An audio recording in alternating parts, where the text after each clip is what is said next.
आज की ये वीडियो हर स्किल बंदे के लिए ये बहुत ज्यादा इंपॉर्टेंट है। आपने इसको गौर से एंड तक सुनना है। बहुत ही अच्छी खुशखबरी लेके आऊं आपके लिए। पोलैंड ने एक नया वीजा डी वीजा मुतारफ करवा दिया है। ये वीजा पहले बहुत सारे लोगों को पता था, जो कि फिनलैंड का जब टैलेंट बूस्ट प्रोग्राम लॉन्च हुआ था उस दौरान डी वीजा फिनलैंड ने मुतारफ करवाया था। उनको देखते हुए पोलैंड ने भी, इसकी गवर्नमेंट ने भी पोलैंड का डी वीजा मुतारफ करवा दिया है। तो आप लोगों के लिए ये बहुत ही एक अच्छा चांस है शेंगन के अंदर एंट्री के लिए। पोलैंड शेंगन कंट्रीज के अंदर शामिल होता है। यहाँ पर लोग अच्छा खासा अर्न कर लेते हैं, ठीक है। कमाने वाला बहुत कमा लेता है, ना कमाने वाला कुछ भी नहीं कमा सकता। ये बात तो आपको पता हो। इसके अंदर जो जो स्टेप मैं आपको बताऊंगा आपने उसको फॉलो करना है, तो इंशाल्लाह आपको 100/100% जो है वो आपको वीजा मिलेगा। इसमें आपको किसी एजेंट, किसी कंसल्टेंट के पास जाने की जरूरत नहीं है। ये आपने जो करना है सेल्फ के ऊपर करना है। फिनलैंड का जो डी वीजा था उसकी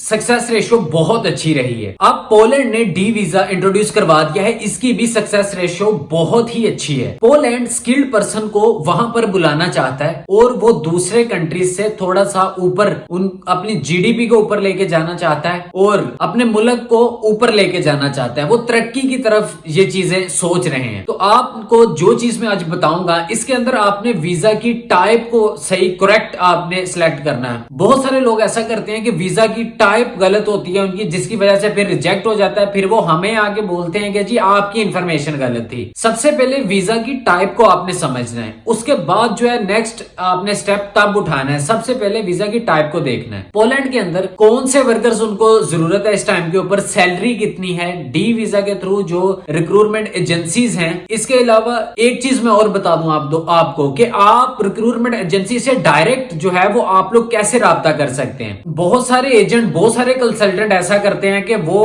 आपका ऐसे ही करते हैं, वो आपकी बात किसी रिक्रूटमेंट एजेंसी से करते हैं। तो इसके अंदर मैं आपको ये बताऊंगा कि आप लोग खुद कैसे कर सकते हैं। आप खुद बात करें ना उनसे, डायरेक्ट बात करें, वो तो बात ही फिर और है। अगर आप डायरेक्ट हो जाएंगे फिर आपका काम तो ऐसे हो जाएगा। सबसे पहली बात यहाँ पे ये समझने की है वीजा टाइप की। फॉरेन नेशनल्स और जो इनकी वेबसाइट है पोलैंड की, उसके अंदर बहुत सारे वीजा टाइप्स हैं। इसको आपने अच्छे तरीके से पढ़ना है, लिंक आपको डिस्क्रिप्शन में मिल जाएगा। इसके अंदर आपने देखने के पोलैंड का ये जो डी वीजा है ये है क्या है। पोलैंड का डी वीजा आपको 1 साल का मिलता है। 1 साल आप वहां पर रह सकते हैं। आपकी कोई भी जॉब है किसी भी फील्ड के अंदर, उस डी वीजा को आप लोग वर्क के अंदर कन्वर्ट कर सकते हैं। उसके बाद आप 90 दिन के लिए किसी और कंट्री में जाके आप लोग फिर तुर सकते हैं। वहां पे उत्थे जाके बंदा टूरिस्ट कार्ड आंदा है, मतलब फिर तुर आंदा है, जरा थोड़ा दिल दुल बहल जाता होता। और जितने भी शेंगन के कंट्रीज हैं आप 90 दिन के लिए वहां पर रह सकते हैं। जॉब सर्च कर सकते हैं आप। जब आपको वहां पर जॉब मिल जाती है तो आप लोग वहां पे काम कर सकते हैं इजीली। बहुत अच्छी अपॉर्चुनिटी है ये भी। इसके अंदर इस डी वीजा के अंदर कोई लिमिट नहीं है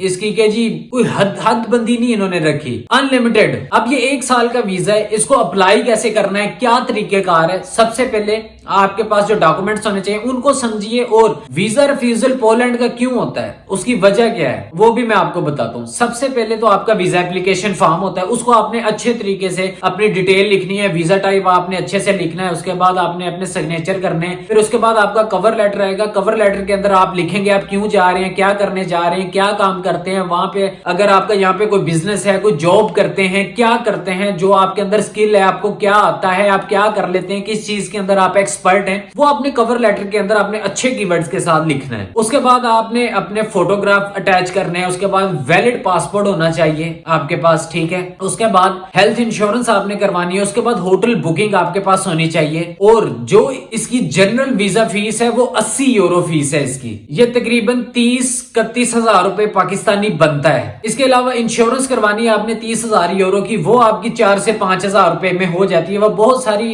एजेंसियां वो आपको कर देती हैं। इंश्योरेंस का क्या फायदा होता है, इंश्योरेंस का ये फायदा होता है कि आप अगर इंश्योरेंस करवा कर गए हैं, अल्लाह ने करे आपके साथ कोई हादसा रोनमा हो जाता है या आप बीमार हो जाते हैं, आपकी कोई केयर करने वाला नहीं है, या आपके पास आपके साथ कोई भी ऐसा मसला पेश आता है, तो वहां की गवर्नमेंट जो है वो आपको आपके इलाज के लिए भी पैसा देती है। फिर आपका ट्रीटमेंट वगैरह वहां पे फ्री होता है। तो ये बेनिफिट होते हैं इसके। ये सारी होटल बुकिंग वगैरह आप मिला के और इसका जो टोटल एक्सपेंस है वो आपका तकरीबन 150 से 160 160 यूरो तक आपका खर्चा आ जाएगा। मतलब ये कंफर्म नहीं है, थोड़ा सा ऊंच नीच भी हो सकती है, इतना भी कोई नहीं है। और एक आइडिया ही होता है ये भी हर बंदे का। अब ये ना सोच लो कि 160 यूरो पा के तो सारे काम करो, नहीं, थोड़े जे पैसे ज्यादा भी हो सकते, घट भी हो सकते। आप अगर शेंगन चले जाते हैं, इतने से पैसे लगा के आप वहां पे काम कर सकते हैं, आप तकरीबन 1.5-2 लाख रुपए तो इजीली अर्न कर सकते हैं वहां पे, और आप बल्कि ज्यादा ही कमा सकते हैं। बड़े बड़े लोग 8 घंटे ड्यूटी करके बाकी ओवर टाइम करके लोग अच्छे अच्छे पैसे बना लेते हैं। अच्छा, पोलैंड की एम्बेसी का वीजा रिफ्यूजल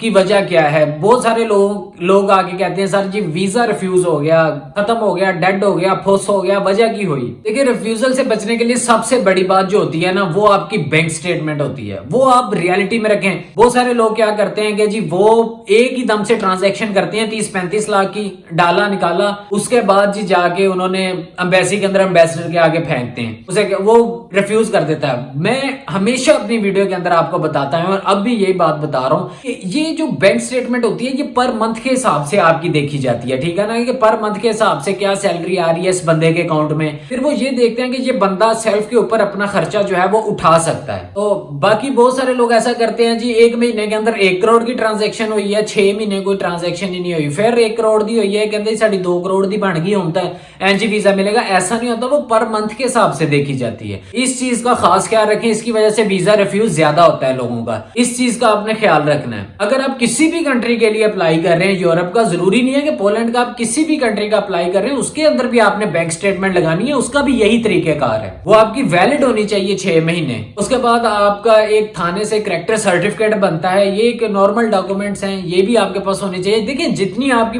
प्रोफाइल स्ट्रांग होगी उतना आपको फायदा होगा, ठीक है ना। जब आप पोलैंड के अंदर आप एंटर हो गए हैं जी, उत्थे जाके तुसी कहना जी हुण मैं डी वीजा लेके आ गया, हुण मैं उत्थे एंटर हो गया, हुण मैं करा, आप वहां पे रिक्रूटमेंट एजेंसियों के पास जाएंगे, वहां पे जाएंगे, वो थोड़े से पैसे लेंगे, उनको पैसे दें, वो आपके लिए जॉब निकालेंगे वहां पे। बात वही आती है थोड़ी सी स्ट्रगल की, थोड़ी दिल जिगरे की, ठीक है ना, थोड़े हौसले रखने की। पोलैंड के अंदर बहुत सारी रिक्रूटमेंट एजेंसीज ऐसी हैं जिनके थ्रू आप जाके अपना जो है वो काम ले सकते हैं। वो आपको देते हैं, आप उनको थोड़े से पैसे दें, आप उनको बोलेंगे जी ये मैं काम करना चाहता हूँ यहाँ पे, वो आपको काम दे देते हैं। अगर आप चाहते हैं कि मैं खुद ही जॉब वहां पे तलाश कर लूंगा, मेरा किसी कोई ऐसा एक्स्ट्रा खर्चा ना हो, ठीक है, उसके बाद आपके डॉक्यूमेंट्स आपके पास प्रिपेयर्ड होने चाहिए, ठीक है, आपकी सारा कुछ क्लियर हो। अगर आपको कोई स्किल आता है उसमें आप क्लियर हो, बिल्कुल आपके पास एक्सपीरियंस हो उसका, जहां जहां पे आपने जॉब की है, जो जो आपके पास लाइसेंस है, जो भी चीजें हैं, वो सारा कुछ आपके पास होना चाहिए, ठीक है। उसके बाद वहां पे ड्राइविंग की बहुत सारी जॉब्स हैं, ठीक है। अगर आपके पास पाकिस्तानी लाइसेंस है उसका, तो वो फिर भी आप जाके वहां पे काम कर सकते हैं, ठीक है, आपको इजीली जॉब मिल जाती है।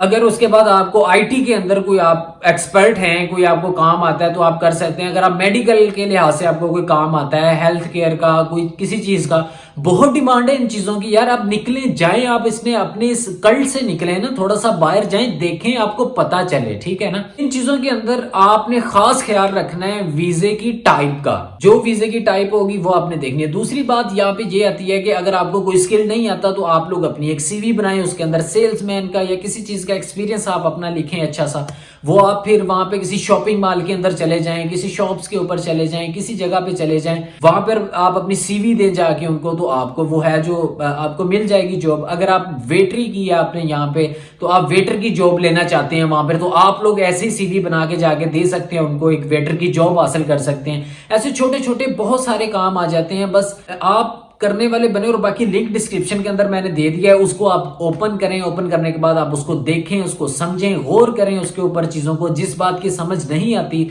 आप लोग डिस्क्रिप्शन के अंदर मेरे इंस्टाग्राम का लिंक मौजूद है, मेरी व्हाट्सएप चैनल का लिंक मौजूद है, आप लोग मुझे जाके मैसेज कर सकते हैं उसके ऊपर, तो इंशाल्लाह मैं आपको कंप्लीटली गाइड कर दूंगा, ठीक है। या आप इंस्टा पे नहीं एसएमएस करना चाहते तो आप लोग मुझे एक कॉमेंट लिख दें, तो इंशाल्लाह मैं आपका कॉमेंट जरूर रीड करके और आपको कोशिश करूंगा कि आपको आपके सवाल के मुताबिक आपको जवाब देने की। तो बाकी इंशाल्लाह ऐसी ही इंफॉर्मेटिव वीडियो मैं आप लोगों के लिए लेके आता रहूंगा। वीडियो अच्छी लगी है तो चैनल को सब्सक्राइब करें, बेल आइकन को जरूर प्रेस कर दीजिएगा।